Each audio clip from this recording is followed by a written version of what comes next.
Une heure avec Ariane Chemin. une émission de Frédéric Casadessus.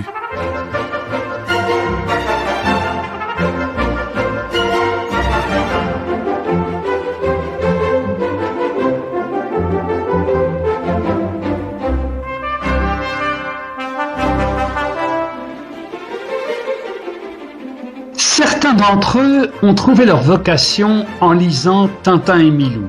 D'autres ont choisi pour modèle Françoise Giroud, Albert Londres, Joseph Kessel. Faut-il imaginer qu'Ariane Chemin, qui est notre invitée, a trouvé sa vocation en lisant l'institution de la religion chrétienne ? On ne le jurerait pas. Toujours est-il que cette femme, grand reporter au Monde, publie Raoult, une folie française, chez Gallimard, et qu'elle est aussi protestante. Alors cela fait plusieurs raisons de l'inviter, outre la joie que nous avons à la côtoyer de temps en temps et donc à la recevoir à cette antenne. Ariane Chemin, bonsoir. Bonsoir. Merci beaucoup de nous accorder quelque temps pour parler de ce nouveau livre, Raoult, une folie française. C'est tout un programme et nous évoquerons évidemment ce drôle de personnage, mais pour parler aussi de vous faire connaître un peu sous un angle différent, puisque je le disais en préambule, vous êtes non seulement journaliste, mais aussi protestante. Alors, quelques mots, si vous le voulez bien, ça n'est pas très calviniste, mais quand même pour décrire le paysage de votre enfance. Est-ce que vous voulez bien nous en parler ? Oui, c'est un paysage très paisible. J'habitais dans la banlieue ouest de Paris, une enfance très tranquille et heureuse, avec quand même, je dirais peut-être quelque chose qui m'a marqué, qui était ces petites vacances que je passais au Pays de Galles, puisque ma mère est galloise, que mes deux grands-parents maternels sont gallois et que mon grand-père était pasteur. Il est né au tout début du XXe siècle. Il était d'abord mineur dans une vallée de ces vallées de Ronda. Il a rencontré un peu plus tard ma grand-mère qui, elle, venait de Swansea, et lui habitait Skewen, et il était autodidacte, il lisait, m'expliquait-il, je m'en souviens, sous ses draps, la Bible, et son enfance, c'est vraiment celle qu'elle était verte ma vallée, et vers 11 ans, il a décidé qu'il voulait être pasteur. Donc il a quitté la mine, il est devenu pasteur, il est arrivé en France juste avant la guerre, et il est devenu l'un des pasteurs de la paroisse de la rue de Musset dans le 16e, et puis est arrivée la guerre, il a été fait prisonnier pendant 5 ans au fort de Saint-Denis, comme tous les Britanniques, pendant que ma grand-mère vivait au son des sirènes et se réfugiait dans la cave avec ses enfants, plus une femme qu'elle a cachée. Et je me souviens très bien que ma mère me raconte encore ça, qu'elle me souvient de ma grand-mère qui disait vous savez, peut-être que je vais être emmenée au camp de Vittel, c'était le camp qui était réservé aux Britanniques, mais voilà, si jamais je ne reviens pas, et vous irez chez Madame Untel ou chez Madame Untel. Donc, si j'ai un regret, peut-être, c'est de ne pas avoir assez interrogé mes grands-parents, qui malheureusement sont morts maintenant depuis 40 ans, sur cette enfance-là, sur le Pays de Galles. Mais le Pays de Galles, je le connais quand même, puisque j'y passais mes vacances petites pour apprendre l'anglais avec mes sœurs. C'est donc par le biais de votre maman que le protestantisme est venu à vous. Alors mon père est aussi protestant, alsacien, et je pense qu'ils se sont rencontrés dans un espèce de camp de jeunes, voyez, protestants, après la guerre, enfin j'en suis sûre même. Donc c'est deux branches de protestantisme très différentes, hein, oui. Puisque mon grand-père c'est beaucoup plus évangélique, c'est presque quaker, j'allais dire, hein, et même si c'est pas le bon mot. Et mon père évidemment c'est pas du tout ce protestantisme-là, donc je suis en fait doublement protestante. Ah voilà, vous êtes vraiment imprégné de cette culture. Est-ce que ça a joué, au-delà de la petite blague que je m'autorisais à faire tout à l'heure, est-ce que cela a joué dans votre vocation de journaliste ? Ou bien, pour dire les choses autrement, êtes-vous devenu journaliste malgré le protestantisme ? Je dirais que c'est peut-être plus malgré le protestantisme, parce que d'abord, je vais pas m'inventer une vocation que je n'ai pas eue. Je pensais pas du tout à devenir journaliste quand j'étais petite. D'accord. Ce serait raconter une histoire. Je ne connaissais pas du tout le journalisme, mes parents non plus. C'était un monde qui m'était totalement étranger. En revanche, peut-être que ma mère me dit souvent que j'ai peut-être la curiosité de mon grand-père pasteur, qui c'est vrai était curieux, sillonnait le monde, a été un des pionniers de l'œcuménisme, allait rencontrer le pape, puis allait rencontrer le Dalai Lama, puis il était comme ça très curieux. Alors peut-être que je sais pas, hein, peut-être que je peux tenir de lui, mais c'est vrai que souvent, quand je fais des enquêtes un peu, politiques ou souvent mes parents, je sais qu'ils préfèrent les articles compassionnels aux articles d'enquête un peu parce qu'ils ont toujours la peur qui les honore, hein, que je fasse du mal aux gens. Ça, c'est vrai. Ah oui. Alors, vous êtes devenu journaliste par hasard, comme tout le monde, pour pasticher Diderot? C'est exactement ça. Journaliste par hasard comme tout le monde. J'ai pas fait d'école de journalisme, mais voilà, j'ai fait des études de lettres. Vous lisiez les journaux quand même. Vous lisiez les journaux, mais pas tant que ça. Je dois dire pas tant que ça. Non, voilà. Et en fait, c'est vrai que à partir du moment où j'ai plongé dedans, oui. Eh bien, d'abord dans la rédaction de Réforme d'ailleurs, quelques années. Où je faisais un petit peu tout avec Marcel Réguilhem. J'ai appris à découper. C'est l'époque où on découpait les articles, on les collait. Je faisais du secrétariat de rédaction. Je me souviens, le jour de l'impression, le mercredi, j'allais avec Marcel, on prenait le métro tous les deux.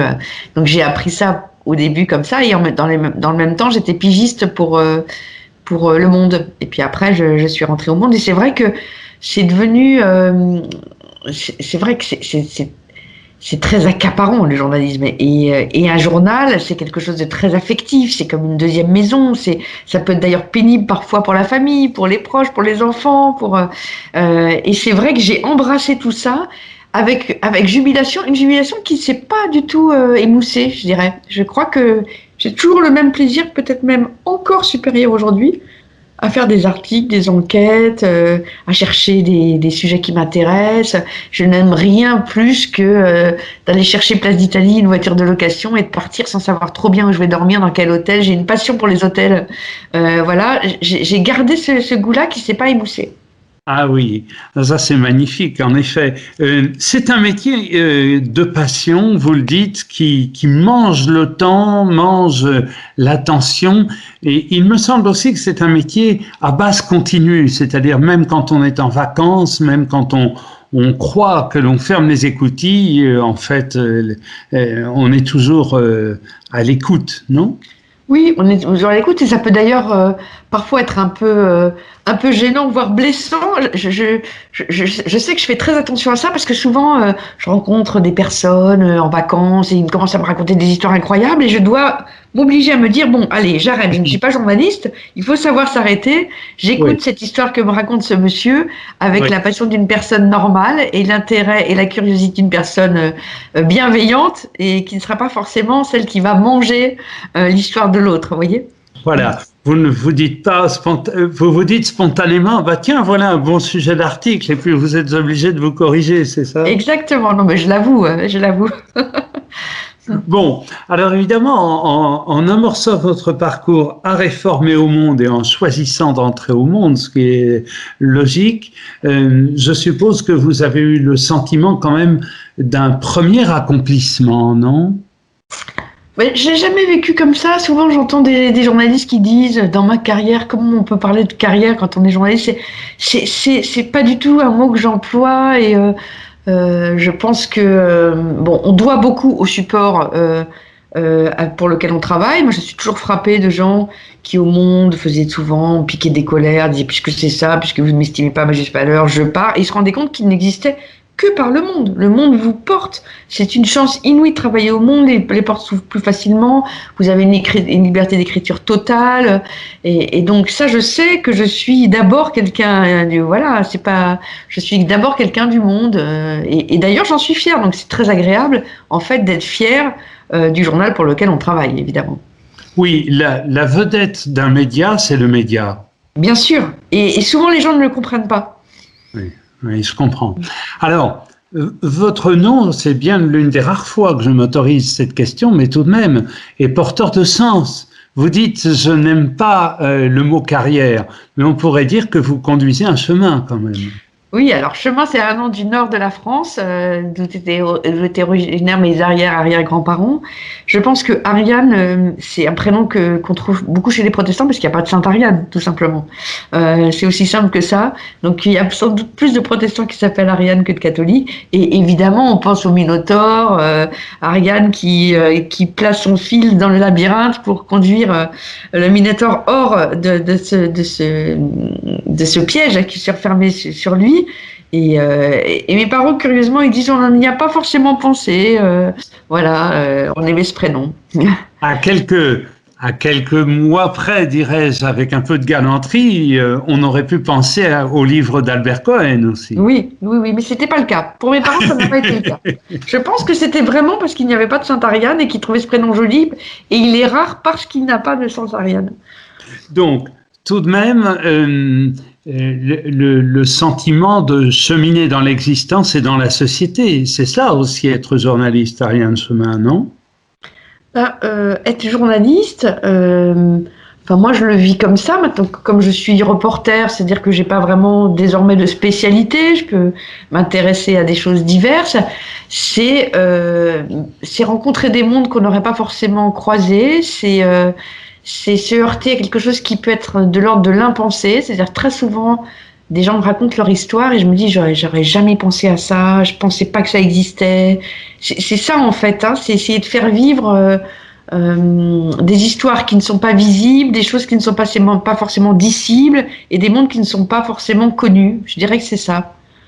Alors, nous allons bien sûr bien vite parler de vos enquêtes. Un dernier mot quand même à propos du protestantisme. Avez-vous le sentiment qu'il vous a guidé et qu'il vous guide encore? Si oui, de quelle manière? Alors, je pense que c'est vraiment une culture, hein, le protestantisme.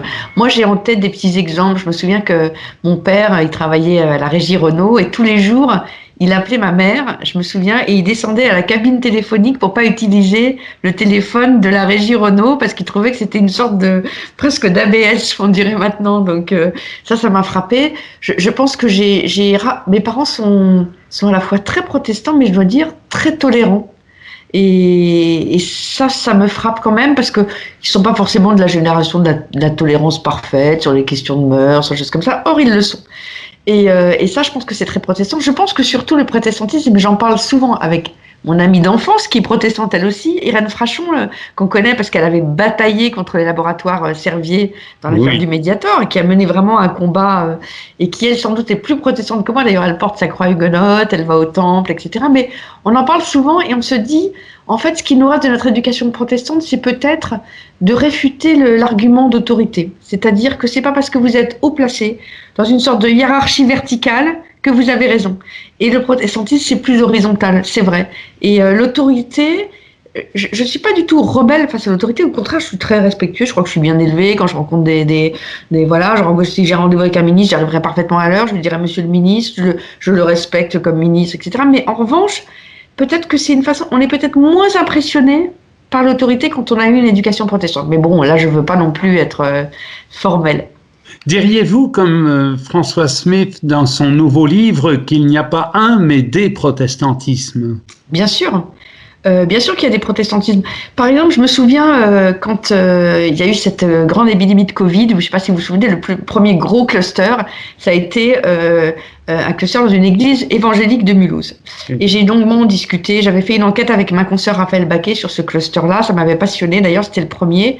Et j'avais discuté longuement avec le pasteur évangélique, et c'est vrai que j'ai été choquée de la manière dont il a été traité, c'est-à-dire que on a dit c'est une secte, ces gens-là ne croient pas à la science, ils n'ont pas prévenu leurs ouailles que ça pouvait... mais tout ça est totalement vrai et ils ont été victimes, je trouve, vraiment d'un traitement pas très objectif et pas très sympathique de la part de la presse. Alors peut-être que le fait que je vienne de protestantisme très différent, puisque comme vous savez, le protestantisme de l'Est de la France n'a quand même rien à voir avec un protestantisme gallois, vous voyez, beaucoup plus exubérant, qui d'ailleurs me correspond pas tellement, mais quand même, il est celui de mon grand-père.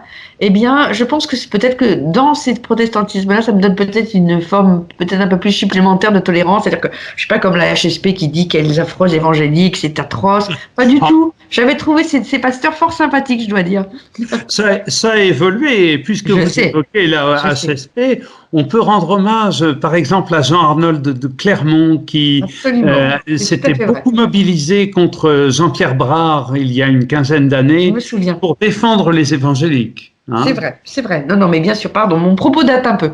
Non, mais Jean-Arnold s'offusquerait d'être classé dans la HSP, mais finalement, il l'accepterait in fine. Mezzavote, c'est sans doute. En tout cas, ce qui est vrai, c'est que je pense que je me souviens très très bien des bagarres sur le voile. Il y a d'abord eu l'opposition entre Lionel Jospin et Rocard, qui divisait un protestantisme, et puis tous ces débats récents sur le voile. Peut-être que le fait d'être protestant donne une tolérance supplémentaire. On l'a bien vu, je me souviens, ça m'a frappé Nicolas Cadenne, par exemple, qui vient d'être viré de l'Observatoire de la laïcité. Son grand-père était l'un des hommes qui a écrit la loi de séparation de l'Église et de l'État en 1905 avec le grand-père de Irène Frachon qui s'appelait Irène Allier. Donc Raoul Allier, son grand-père, et le grand-père de Nicolas Cadenne, je crois d'ailleurs qu'ils ne se connaissent pas, Nicolas Cadenne et Irène Frachon, eh bien ils ont été ces protestants qui ont écrit cette loi de séparation de l'Église et de l'État, et je pense que ça donne peut-être une tolérance supplémentaire et que ce sont des gens qui ne se hérissent pas quand ils voient une femme voilée qui accompagne une sortie scolaire. Une sensibilité particulière, dirais-je. Voilà. Bon, dernier mot à propos de la littérature, puisque vous avez fait des études de lettres.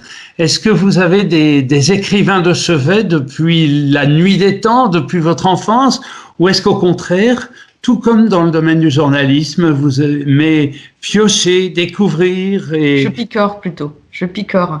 Bon, d'abord, j'ai pas une culture littéraire immense comme d'autres. Voilà, je picore. D'abord, ce qui m'attriste, c'est que je lis quand même beaucoup moins que je ne lisais quand j'avais 20 ans, mais ça, je pense que c'est un phénomène général. Et c'est vrai que je picore plutôt.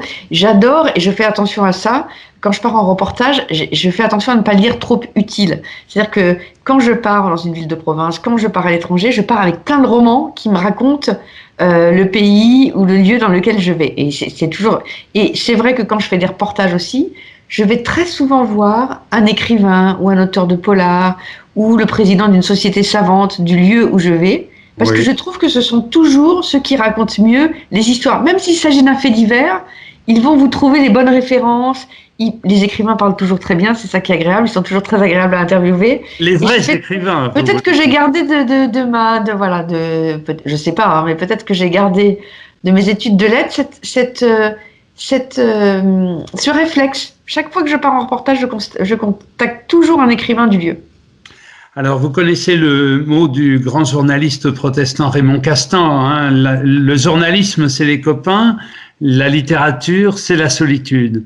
Est-ce que, justement, vous confirmez ça? Oui, c'est vrai. Moi, j'aime bien beaucoup l'ambiance d'une rédaction. J'adore écrire à plusieurs. Quand on écrit un roman, on s'enferme, on imagine, on invente, on a besoin d'être seul pour ça. Quand on fait du journalisme, on essaye de raconter le plus honnêtement et subjectivement possible, parce que évidemment, je vais pas vous refaire un petit cours sur l'objectivité, mais avec une honnête subjectivité. Et pour ça, il faut ouvrir les yeux, rencontrer le maximum de personnes, confronter son avis avec d'autres. Donc c'est tout sauf un métier solitaire. Alors, vous êtes célèbre ces dernières années pour avoir révélé un certain nombre de troubles, on pourrait dire des troubles de la République. Je pense à l'affaire Benalla, par exemple. Alors, à l'affaire Benalla, on avait un grand débat dans le journal pour savoir si on pouvait parler d'affaire d'État ou pas. C'était très discuté. En tout cas, c'est une histoire qui est intéressante à plusieurs titres. Bon, je la résume rapidement.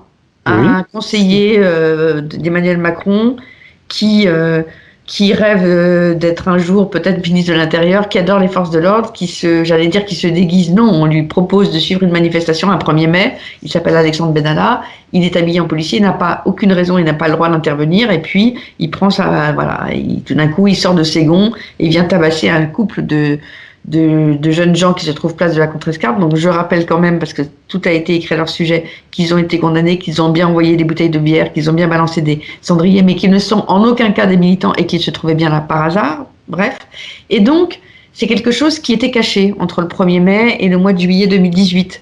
Et c'est quelque chose que l'Élysée avait soigneusement dissimulé. Et ce garçon avait été simplement mis à pied quelques semaines et avait réintégré l'Élysée. Effectivement, je tombe sur cette histoire, mais ce qui m'a intéressé là-dedans, c'est que j'ai vu à la fois comment septennat et quinquennat, les uns après les autres, il y a toujours dans l'entourage d'un chef de l'État, comme si l'histoire ne servait à rien, comme si on ne tirait pas de leçon de ses prédécesseurs, il y a toujours une sorte de fou du roi ou quelqu'un au profil un peu trouble, voilà, qui joue à la fois le rôle de celui qui vient rapporter ce qui se passe à Paris le soir au monarque, au prince. C'était le cas d'Alexandre Benalla qui venait apporter un whisky à Emmanuel Macron et qui lui racontait tous les ragots du palais, de la ville, et qui s'en profitait d'ailleurs parfois pour dégommer un tel ou un... On en a connu, il y en a eu 1000 autres, hein, sous Mitterrand, sous Sarkozy, sous Chirac, etc. Et puis donc ça m'a frappé, une sorte de pérennité. Pas sous Hollande, ce qui explique qu'il n'ait pas pu se représenter.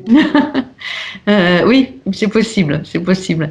Et donc une sorte de pérennité des mœurs politiques. Et l'autre chose qui m'a frappée, alors là, c'est vrai, c'est quand j'ai entendu Emmanuel Macron, dans un premier temps, parce qu'après il est obligé de changer de discours, dire la presse ne rapporte pas la vérité. Et ça m'a choqué. C'est vrai, ça m'a choqué parce que Emmanuel Macron faisait partie des rares politiques lors de la campagne de 2017 à ne pas critiquer la presse. Aujourd'hui, si vous voulez être élu, il faut critiquer la presse. C'est l'air du temps, le populisme ambiant, et tout le monde l'avait fait. À la fois François Fillon, Jean-Luc Mélenchon, Marine Le Pen, et je dois dire que ça n'avait pas été le cas d'Emmanuel Macron. Et là, tout d'un coup, il a rejoint, en fait, ses concurrents, enfin, avec une année de retard, et ça a été pour moi une grande déception, vraiment, c'est vrai. Et alors en plus, dans cette histoire-là, par rapport... non, il ne faut pas non plus exagérer, hein, c'est pas l'affaire du siècle. Non. Mais je pense que par rapport à d'autres petits événements comme ça qui se sont produits et dont que des journalistes ont pu suivre, c'est vrai que la nouveauté aussi aujourd'hui, c'est qu'il y a les réseaux sociaux. Et sur les réseaux sociaux, et ça aussi, j'ai découvert ce que c'était que les trolls macronistes, c'est-à-dire cette armée de l'ombre qui se met au service de quelqu'un pour vous déstabiliser. Et ça, c'est intéressant. Et je me souviens que pendant cette période-là, ça m'amusait parce que tout le monde disait elle est mélenchoniste, alors que exactement un an plus tard, j'avais fait un grand portrait en quête de Mélenchon qui m'avait valu des tombeaux d'insultes et on disait elle est macroniste. Donc ça aide aussi à relativiser.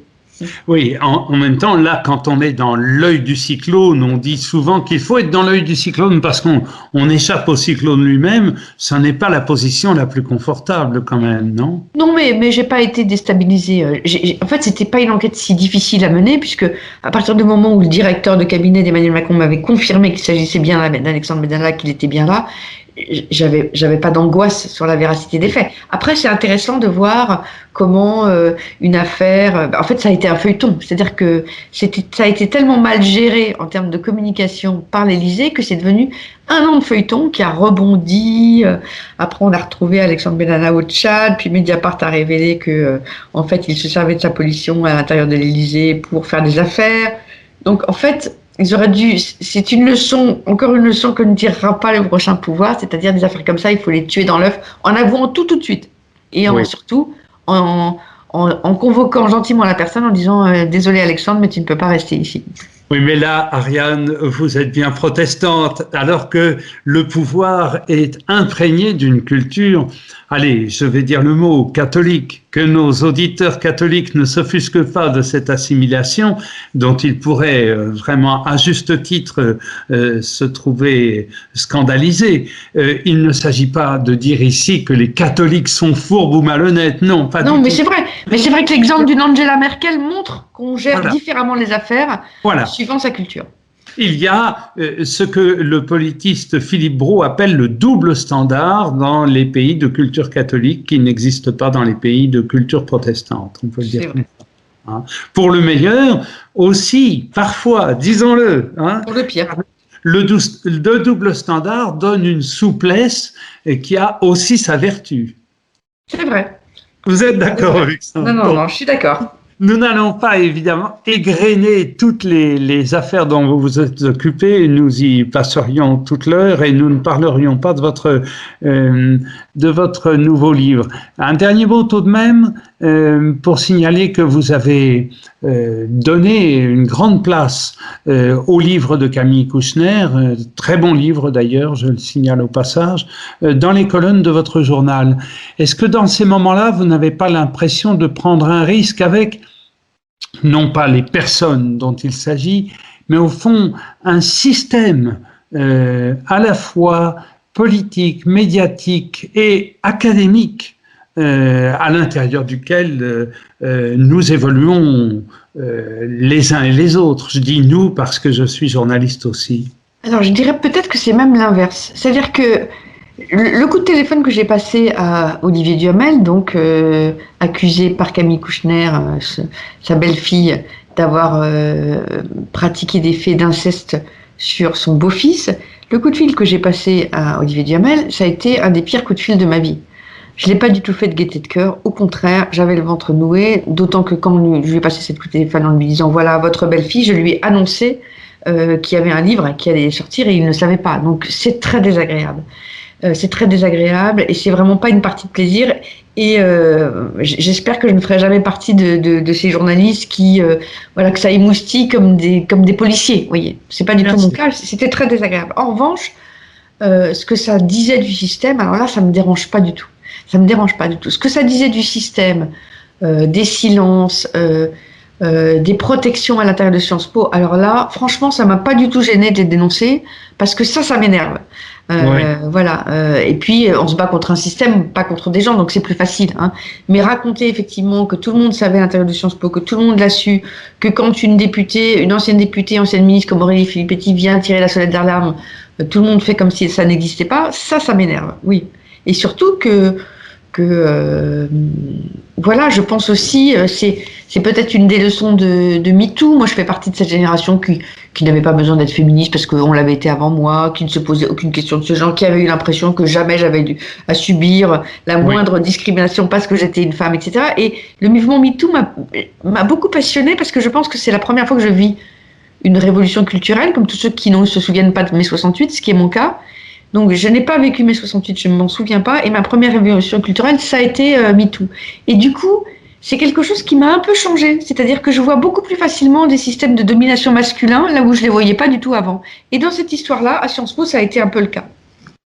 Bon, alors, parlons maintenant d'un homme haut en couleur, vraiment, le professeur Raoult, auquel vous consacrez un livre intitulé « Raoult, une folie française », paru chez Gallimard, livre que vous avez écrit avec Marie-France Etchegoin. Alors, Ariane Chemin, je dois vous le dire, je n'avais a priori aucune opinion tranchée au sujet du professeur Raoult. Ah bon? Non, c'est le seul français. Ah oui, justement, mais peut-être parce que je suis prudent ou journaliste ou autre, parce que je n'ai pas de culture scientifique et puis parce que certains de mes interlocuteurs en sont des supporters. Je connais tout particulièrement un médecin et psychanalyste qui soutient le professeur Raoult avec beaucoup d'enthousiasme. Il y en a beaucoup.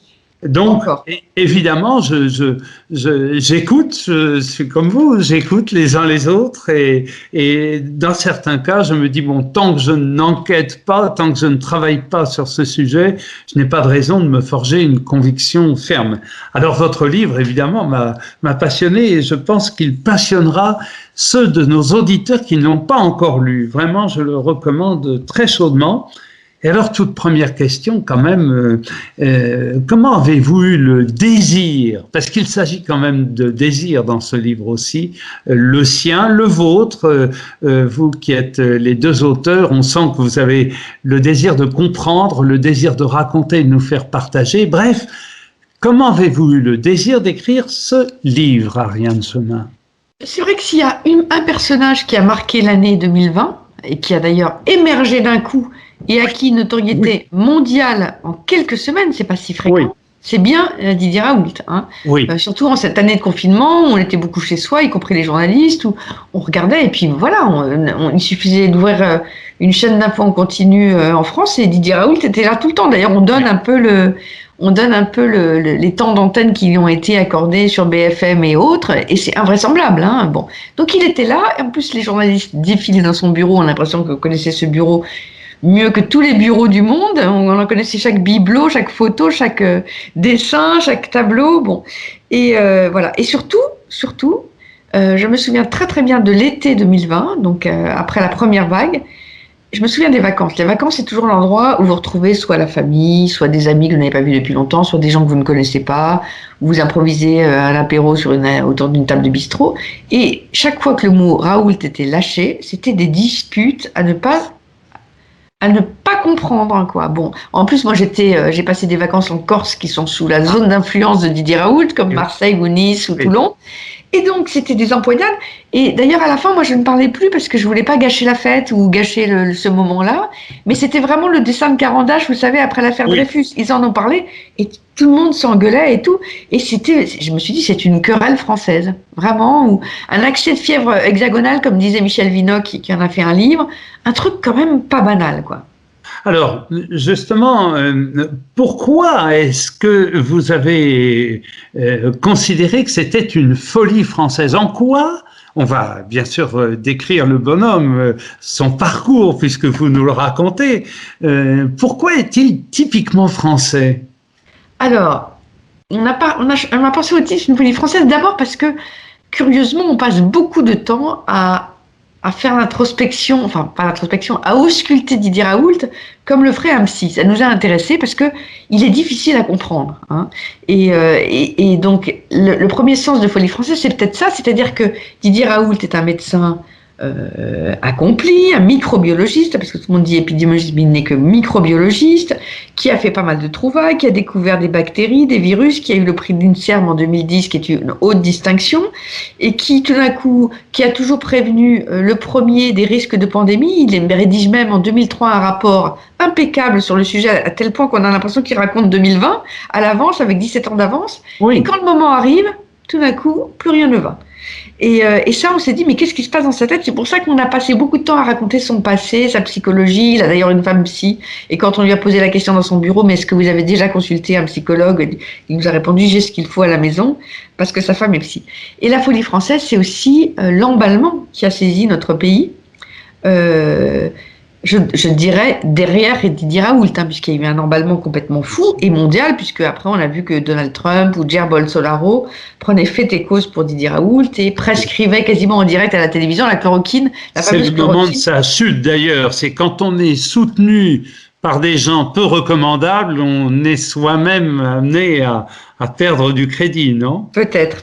En tout cas, cette chloroquine dont Didier Raoult disait qu'elle allait guérir le monde entier est devenue une sorte d'objet culte, une sorte de mythologie à la Roland Barthes. Tout le monde, ce médicament que personne ne connaissait au départ, tous les gens qui vivent en Afrique et qui ont pris à l'époque de la nivaquine, qui était un des dérivés de la chloroquine, connaissent ça par cœur. Et c'est pour ça que tout le monde a dit c'est un médicament qui n'est pas du tout nocif, parce qu'ils le prenaient à des doses très différentes et beaucoup plus faibles. N'est-il pas un personnage typiquement français dans la mesure où il incarne l'homme providentiel? Si, alors il est d'abord un personnage typiquement français parce que lui-même veut s'inscrire dans l'histoire de France. Alors il est très très fort pour ça, Didier Raoult. Il se passionne de généalogie et il s'est trouvé des tas d'ancêtres illustres, à commencer par sa mère, dont on a découvert qu'elle était l'une des fiancées de Monterland, la Solange des jeunes filles de Monterland, ce qui est quand même pas banal. Bon, mais il s'est aussi retrouvé un ancêtre Chouan, dont il a parlé à Philippe de Villiers. Et il est un vrai gaulliste. Il est gaulliste comme son père. C'est un homme de droite, gaulliste, qui croit au héros hegelien, tel qu'il nous l'a raconté, c'est-à-dire qu'il pense qu'il y a des personnages qui sont nés pour incarner un pays ou une voie à un moment donné. Il le dit, j'allais dire immodestement, mais dans sa bouche, c'est même pas immodeste, c'est comme s'il n'avait pas de surmoi quand il vous parle, Didier Raoult. Donc il le dit, voilà, il nous a raconté effectivement qu'il pensait qu'il était très intelligent, que son père avait fait tester son QI, qu'il avait un QI très élevé, de 180, voilà, et que de ce fait, il avait une sorte de devoir à accomplir, une mission, je dirais. C'est d'ailleurs un point commun avec Emmanuel Macron qui dit, je me souviens qu'il avait dit, voilà, j'incarne quelque chose de la France, qui voyait qu'il y avait quelque chose qui le portait au-dessus de lui sans savoir très bien ce que c'était. quelques jours après le 18 juin, on peut apporter une nuance à votre remarque. On peut être gaulliste sans être un homme de droite, non? Oui, bon. Et on Enfin, peut en tout être cas, un homme de droite non, sans mais il être... le nie pas. C'est un homme, non, mais c'est un homme de la droite modérée, Didier Raoult, pas du tout extrême. Je le dis, oui, c'est gaulliste première acception, on va dire. Et c'est vrai voilà, il aime le général de Gaulle dans son bureau. Il y a une photo de son père, très petit d'ailleurs, qui écoute quelque part en Afrique. On n'a pas très bien réussi, lui-même ne sait pas très bien où c'est, mais ils sont plusieurs et qui écoutent parler le général de Gaulle. Ah oui, quand même, ça marque. Hein, Ça marque. Alors, vous racontez son enfance, son parcours. Bon, je ne sais pas si vous avez envie là de le relater. Je pense que on peut laisser nos auditeurs le découvrir parce que c'est ça qui est chouette aussi, c'est de pas tout raconter. Moi, je trouve que votre livre est dynamique et justement drôle. On en dira un petit mot après. Première chose. Au départ, on a le sentiment quand même que vous voulez lui régler son compte. Bon. Et plus les pages se tournent, plus est-ce votre volonté ou est-ce que cela vous échappe, plus vous rendez Didier Raoult sympathique. Alors, en tout cas, on ne voulait pas faire un pamphlet. Hein. Ah. Parce que je pense que bon, c'est un peu trop facile au fond, c'est ça. C'est peut-être, et puis surtout, je pense qu'il faut être un vrai scientifique pour faire un pamphlet. Hein. Ah, ouais. Nous, déjà, c'était très difficile parce qu'on n'avait pas forcément une culture scientifique. Ça nous a demandé beaucoup de travail, d'aller nous investir, d'aller regarder des études, de raconter ce que c'était que ce mimi-virus qu'il avait découvert. Voilà, c'était pas facile. Non, on s'est dit, on va se mettre dans sa tête pour essayer de comprendre ce qui s'est passé vraiment dans cette année 2020.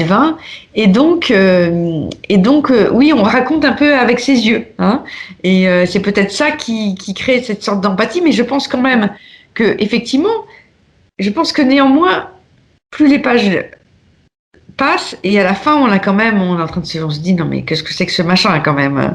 À la fin, je pense que c'est quand même, on se dit, mais quel emballement. Je pense que ça oblige à réfléchir un peu. Mais c'est vrai que ce qui nous a intéressé aussi, c'est de voir ces grandes figures qui ont quasiment prêté allégeance à Didier Raoult. Et quand on émettait une critique, moi ça m'a frappé de voir que à la fois il avait dans des textes écrits les louanges des deux pires ennemis philosophes en France que sont BHL, Bernard-Henri Lévy d'un côté et Michel Onfray. Dieu sait s'ils se détestent, eh bien ils sont devenus raoultiens tous les deux. Ensuite on avait toute la droite marseillaise aujourd'hui, y compris avec notamment Renaud Muselier qui était derrière lui. Et je me souviens de phrases de Renaud de Muselier où il disait les pauvres victimes du Covid qui sont mortes à Paris, elles auraient bien aimé qu'on connaisse Didier Raoult, des phrases comme ça, quoi. Bon, il y avait un engouement. Bon, il y a eu d'abord une sorte de folie, comme on pourrait en avoir pour un joueur de foot. Hein.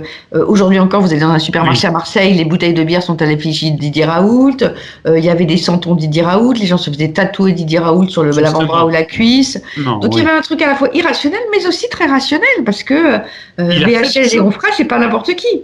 Et vous dites dans le livre que ce qu'on ne peut absolument pas lui retirer, c'est qu'il est le premier à avoir réalisé des tests de façon massive, et cela alors que le gouvernement tergiversait, que ses interlocuteurs tergiversaient, et il l'a fait et ça a été plutôt un succès. Donc vous ne réalisez pas un portrait à charge. Non, il a eu deux très bonnes intuitions, je dirais. D'abord, il a eu l'intuition avant même l'OMS, l'Organisation mondiale de la santé, qu'il fallait tester et tracer. Et il l'a fait. Et on se souvient de ces files bien rangées qu'on voyait à la télévision devant son infectiopole, l'IHU à Marseille, avec d'un côté ceux qui avaient de la fièvre, d'autres qui n'avaient pas de la fièvre. Et d'une certaine manière, à l'époque, et je me souviens qu'à Paris, je voyais ça, je me disais, mais ils sont malades, c'est un gourou, sans comprendre que c'était ça qu'il fallait faire. Hein. Oui. Effectivement, il l'a fait mieux que personne. Il a une deuxième grande qualité, c'est qu'il a le sens de la débrouille. Donc, c'est ça qui a plu à Macron, je vois bien. C'est-à-dire que quand il fallait fabriquer des tests, parce que c'était comme les masques, la France n'en avait pas assez, lui, il a été, de manière presque militaire, d'ailleurs, il a hérité ça de son père, qui était un médecin militaire, il agit en commando, il dit, mon infectiopole, c'est mon Fort Vauban. Et là, il a été voir les vétérinaires, qui savent faire à la fois fabriquer ces réactifs, qui savent faire des tests.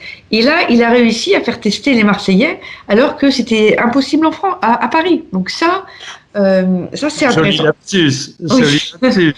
Et joli lapsus, voilà, de la France jacobine.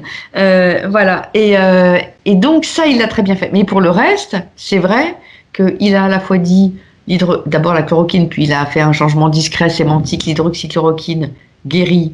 Et désormais, les études randomisées le montrent, ça n'est pas vrai. Ensuite, il a dit il n'y aura pas de seconde vague. Or, le paradoxe est qu'elle est arrivée à Marseille en fin août, début septembre 2020. Ensuite, il a dit on ne pourra jamais fabriquer un vaccin en un an. Il s'est trompé. Donc, ça fait quand même beaucoup pour le premier infectiologue de France.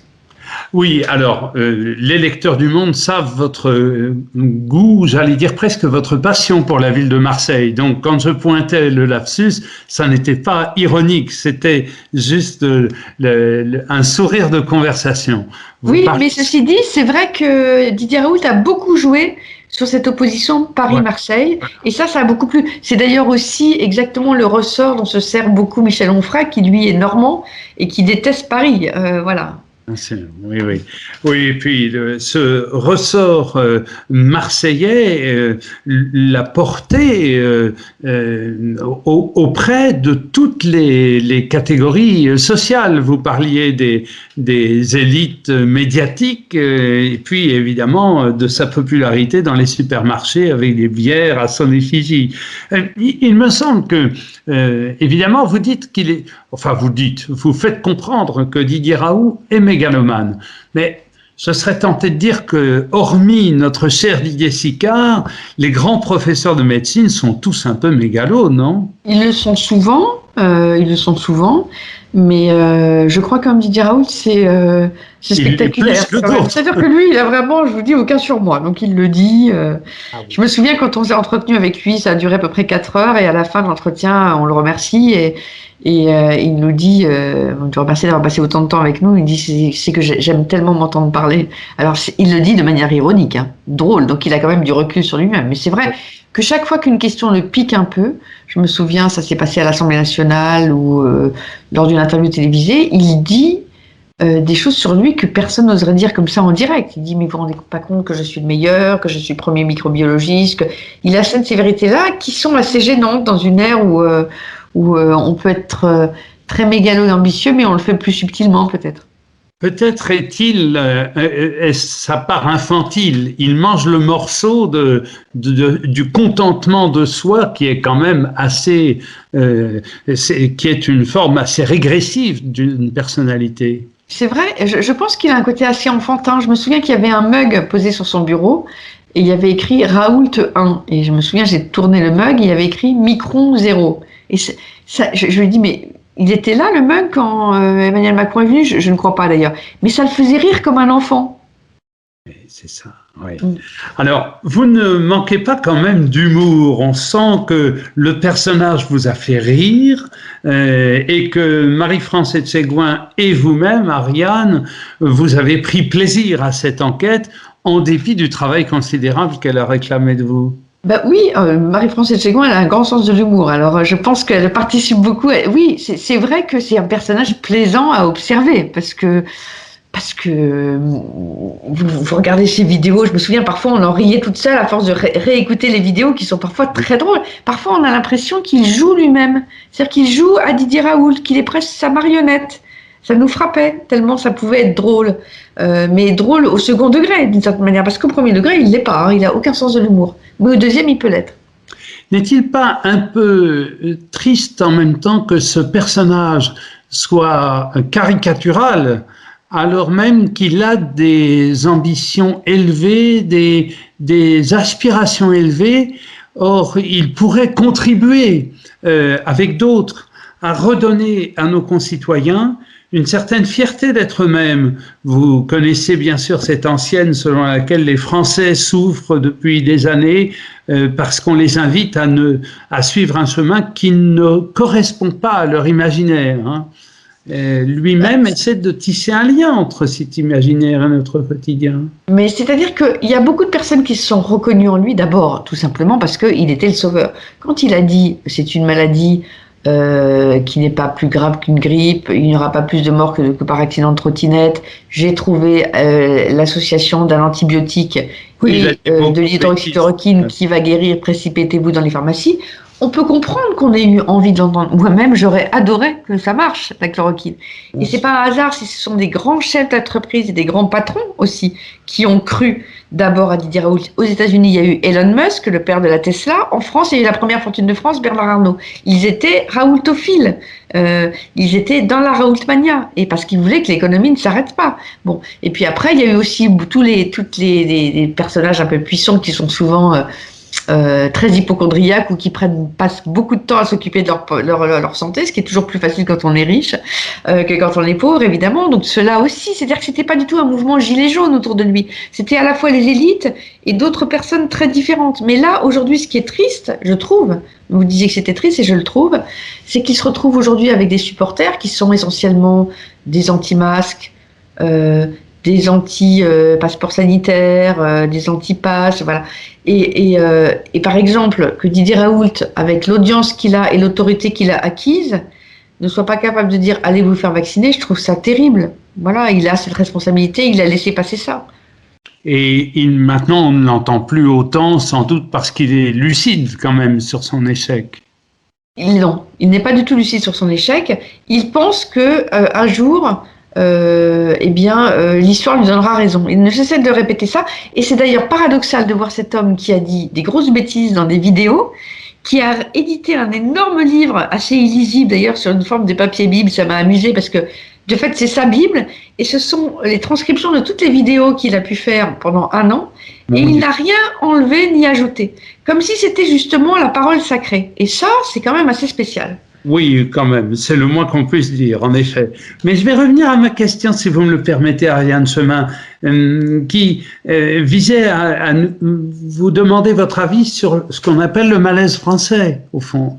Notre pays a soif de lui-même, soif de se sentir réconcilié avec son histoire et son imaginaire, et finalement, il n'y parvient pas. Est-ce que vous partagez cette proposition?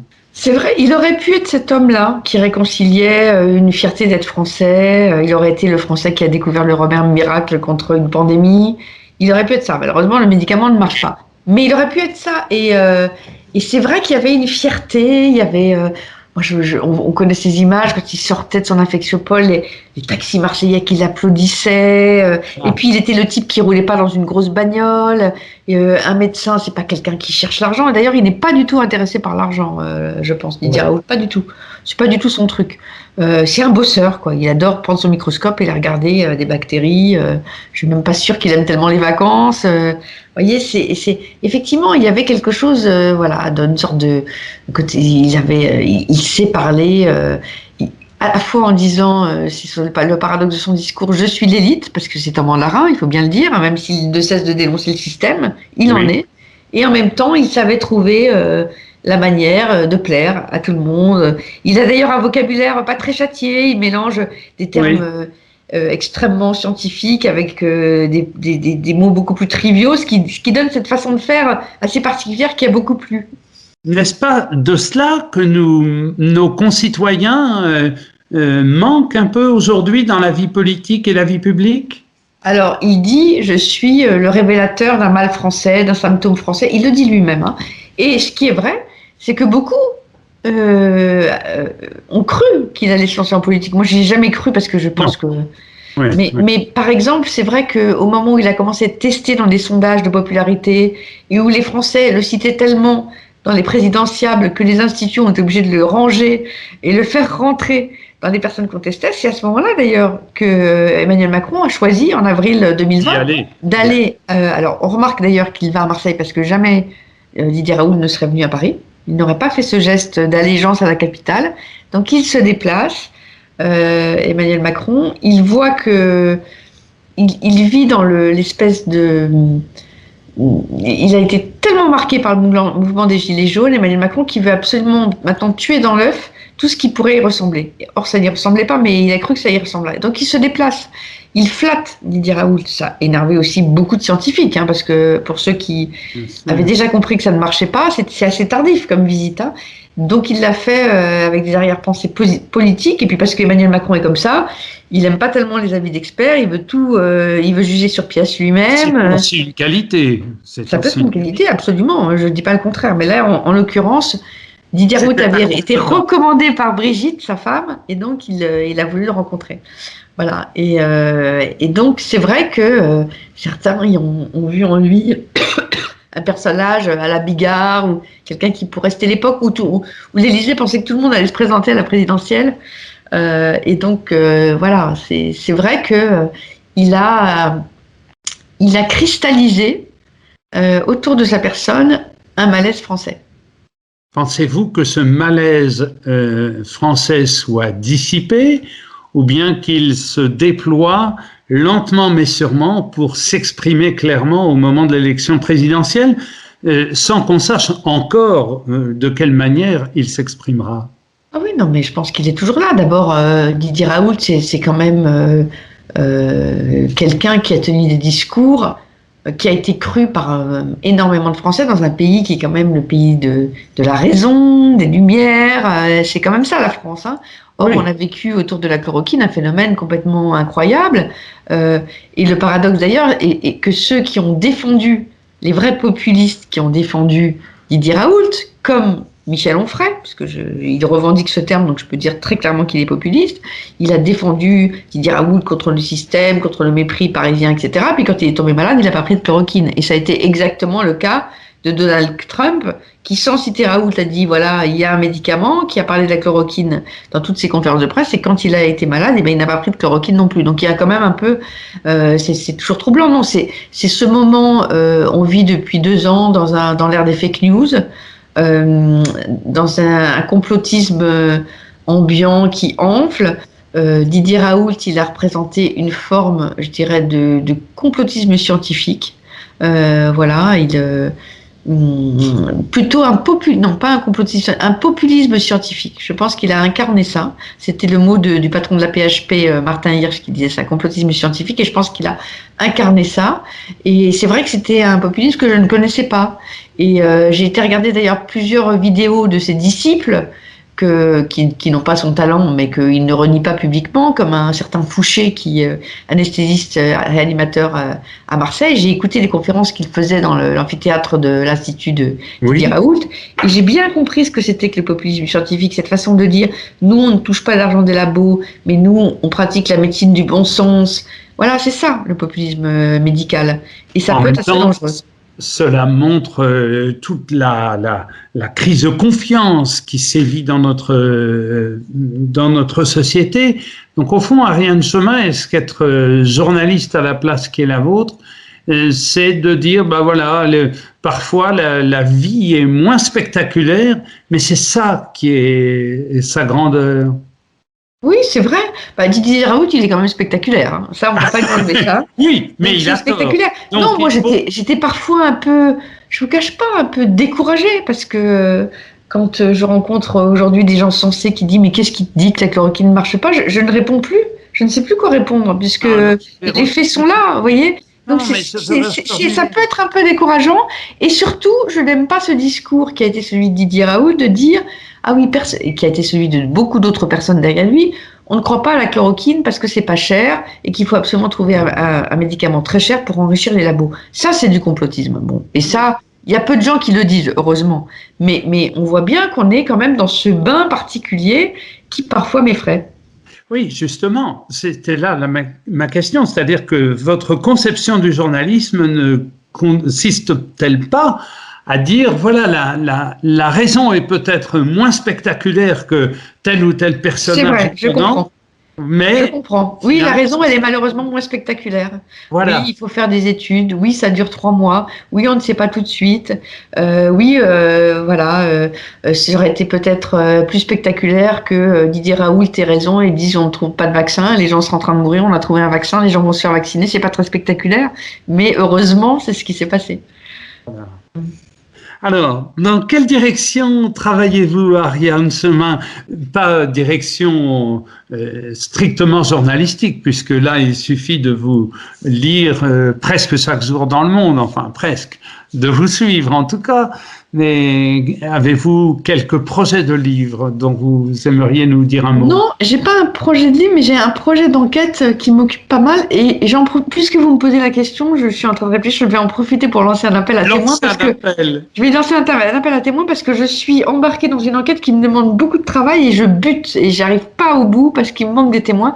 En fait, je me suis rendu compte, l'ancien directeur de la rédaction du Monde, il y a plus d'un an maintenant, montre une étude très intéressante de deux jeunes chercheurs de l'EHESS qui avaient enquêté sur la loi qui dépénalisait l'homosexualité. Elle est en fait très tardive, elle date de 82, et moi j'ignorais complètement qu'une loi vichiste adoptée en 1942 avait pendant 50 ans, 40 en l'occurrence, condamné les homosexuels à des lourdes amendes. Bon. Et donc je me suis dit, je vais enquêter là-dessus et je vais retrouver les derniers condamnés pour homosexualité. Il y en aurait eu 10 000 entre 45 et 80, ce qui est beaucoup. Hein. Et voilà, et je me suis lancée là-dedans. J'ai été voir Robert Badinter qui m'a raconté comment il a fait voter cette loi. J'ai passé vraiment des semaines et des semaines, le contexte et tout. Et maintenant, j'ai beaucoup de mal à trouver des témoins. Je vais vous dire pourquoi. D'abord, beaucoup sont morts du sida à la fin des années 80. D'autres sont morts de vieillesse.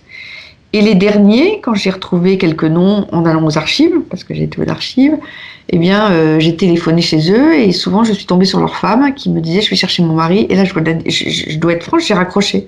Je me suis dit mais de quel droit je peux briser une famille, révéler des choses que quelqu'un n'a jamais peut-être voulu révéler à ses enfants, etc. Et donc là, je lance mon appel à témoins.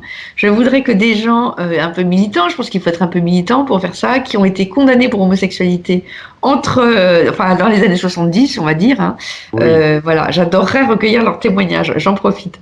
Mais c'est difficile. Bien, voilà. Mais merci beaucoup d'avoir proposé ça. C'est ce que j'appellerais un sain exercice de l'interactivité radiophonique. Voilà, vous enverrez un message à Frédéric qui me transmettra, comme on dit. J'adorerais. Voilà.